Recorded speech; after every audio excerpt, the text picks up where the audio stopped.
7ই December 2025 থেকে 16ই জানুয়ারি 2026 একটা অনন্য অসাধারণ একটা গ্রহ সন্নিবেশ হতে চলেছে। বৃহস্পতি, মঙ্গল আর শনি কানেক্টেড হবে এবং এই কানেকশনের দরুন কালপুরুষের 10টা ঘর, 10টা ভাব জাগ্রত হতে চলেছে।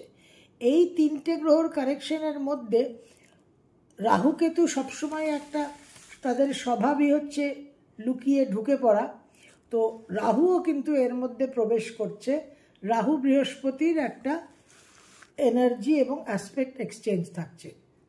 এই বৃহস্পতি, রাহু, মঙ্গল, শনির যে কানেকশন, তার জন্য বিশেষভাবে আমরা আমাদের জীবনে নানান যোগাযোগ, কানেকশন, পরিবর্তন, অনেক রকম ট্রান্সফরমেশন এবং নানানভাবে আমাদের জীবনে একটা আমূল পরিবর্তন আসার কিন্তু সম্ভাবনা দেখা যাচ্ছে।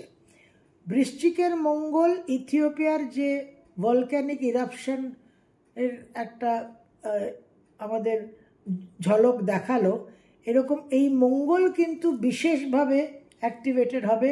মঙ্গলের উপর রাহুদৃষ্ট বৃহস্পতির একটা বিশেষ প্রভাব থাকছে এবং মঙ্গলের উপর শনির প্রভাব থাকছে এবং শনি আর মঙ্গল কিন্তু স্কোয়ার, মার্স স্যাটার্ন কিন্তু স্কোয়ার পজিশনে থাকছে, সুতরাং বিশেষ একটা টেনশনও থাকবে।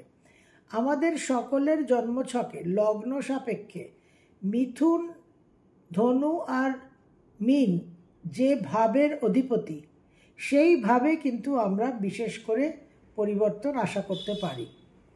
ধরুন কারুর যদি তুলা লগ্ন হয়, তাহলে তুলা লগ্নের 3rd হাউসে মঙ্গল, 6th হাউসে স্যাটার্ন আর 9th হাউসে বৃহস্পতি, তাহলে তুলা লগ্নের জন্য কর্মক্ষেত্রে পরিবর্তন হওয়ার সম্ভাবনা, গৃহ সংক্রান্ত পরিবর্তন হওয়ার সম্ভাবনা, দাম্পত্য জীবনে কিছু সমস্যা, কিছু ডিফারেন্সেস আসার সম্ভাবনা। তো এইভাবে প্রত্যেকটা রাশি লগ্নের কিন্তু পরিবর্তন হতে চলেছে। ডেফিনেটলি ইথিওপিয়ার যে ভলক্যানিক ইরাপশন, সেই ভলক্যানিক ইরাপশনের মতোই কিন্তু মঙ্গল ধনুরাশিতে প্রবেশ করে বিশেষভাবে ফলাফল দিতে চলেছে আমাদের।